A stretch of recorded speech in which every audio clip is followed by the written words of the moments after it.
Nobody? Okay, cool. Gotcha.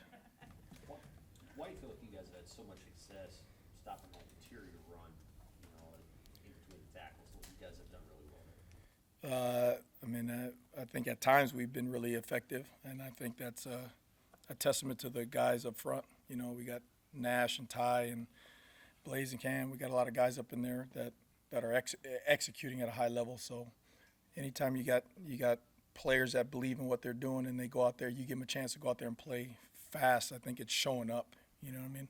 So testament to those guys getting ready and the coaches coming up with a game plan that we feel like, hey, this is what they want to do. This is how we want to defend it, and it's worked so far in the past.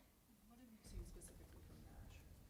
I see a guy who is starting to understand how good he is. I think he's one of the best D linemen in the country. You know what I mean? And he's proven that to us. So now it's more so he's putting it on the grass and kind of proving it to everybody else. But he's a guy who you root for because he does everything the way you want it to be done. He was a black shirt in the mat drills, doing everything right, low maintenance, great grades, great teammate. He's one of the organizers. He had all of they all stay in the house, him and Lucas and all those guys stay in the house. And we had family dinner yesterday, and they organized where they finally, all of them brought their girlfriends and stuff over, and it was like amazing to be able to be with them, be with them and be amongst them. And that goes back to the whole entire process, not just being about the grass and being football players, but us all being in this thing together. As good as you guys have started, Coach Rule said the other day there's a lot that can be done better on defense, and he said the thing he likes is guys really seem to, they believe it. They're not hyped up about what they've done so far. What have you seen about guys taking the teaching and seeing the areas they can improve on?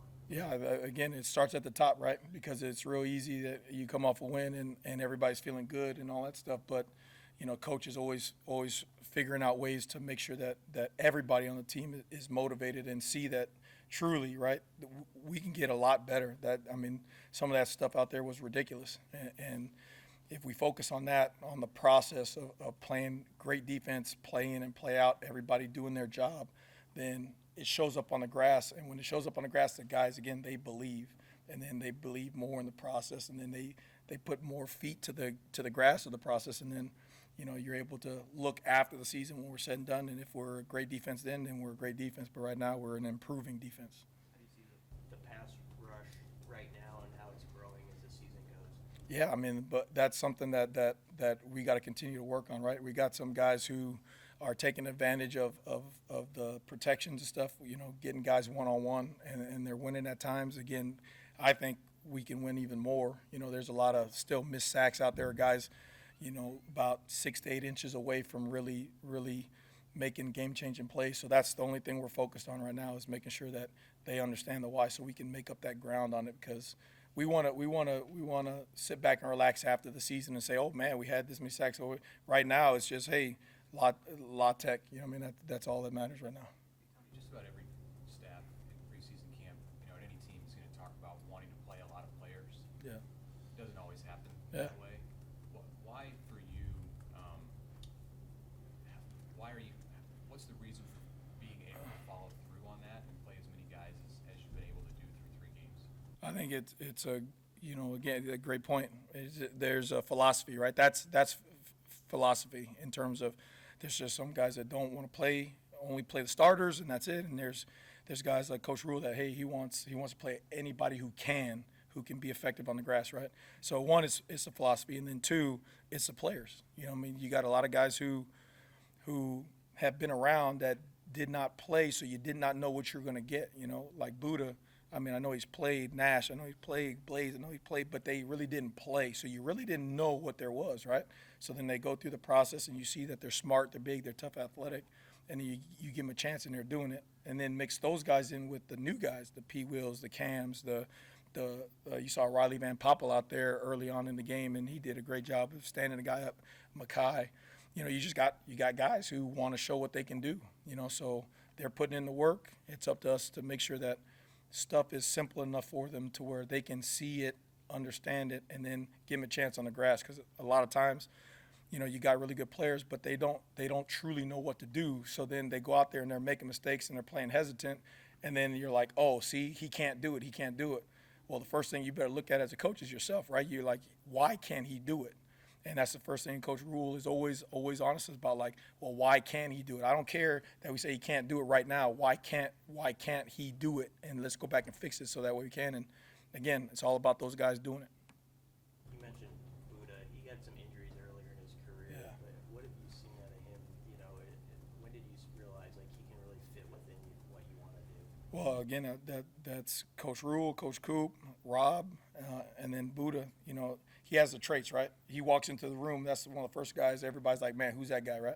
Then you see him run around. You're like, dude, this guy's tall. He's long. He's explosive. He's fast. Like, well, why isn't he playing? Why isn't he, more effective? So then you move him down to backer, and that fits his role great, especially for what we do, right? He's blitzing. You get a chance to play him in some space. And then it goes back to Rob doing a really nice job of simplifying things like, hey, in this coverage, this is where you should be. Have your eyes where they're supposed to be. And then now let all that athleticism loose, And so he's continuing to get better and better. He's still got a lot to improve on, but at least he's showing what he's gotten, and he's having fun doing it, so it's cool. What concerns you about Louisiana Tech?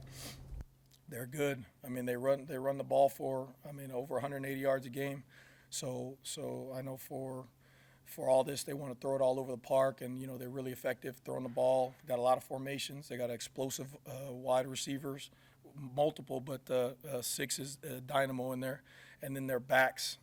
I think their backs are really good. They make guys miss, and then they're explosive. And then just the system. They're going to find answers. Very similar to Colorado-ish, in terms of the passing game. Get the ball out quick, get it to playmakers in space. Then when they want to take their shots, they'll be calculated and throw it deep. We're going to see deep shots. So they're tough. You see why they have a lot of success on offense.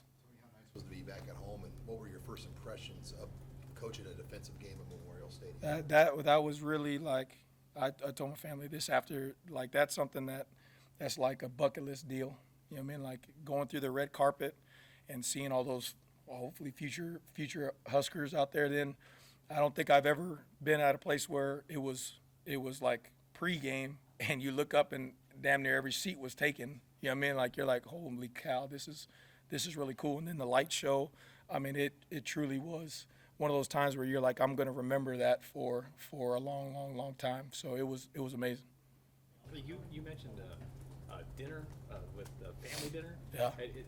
Is that uncommon? And who served what? What was on the menu? Oh, I have not, Coach Rules, again, there's guys that coaches speak, and there's guys that actually do. And Coach Rules is a big family guy and wants the families in this process because we're all in this together. So we had family dinner, and the guys brought their girlfriends and stuff over, so you see them in a different light. It's personal with, like, when they bring that other person, and they're all sitting at the table, and you get to sit down and enjoy a meal and see what's important to them. That makes it more special. As a matter of fact, we took a picture. You can ask Luke when you see him, but we took a big picture. I got this panoramic picture with all those guys and their girlfriends and all that stuff. I was going to be in the office, and I said that's in all my coaching experiences. Whenever you get to share that with the players, when it's personal like that, like, they might not see it, but it makes coaching that much more enjoyable. Being out there with those guys and running around with them and stuff like that. Both ways, they see that connection, and I think it's a good bond to have. All right, thank you. Thank you, everybody.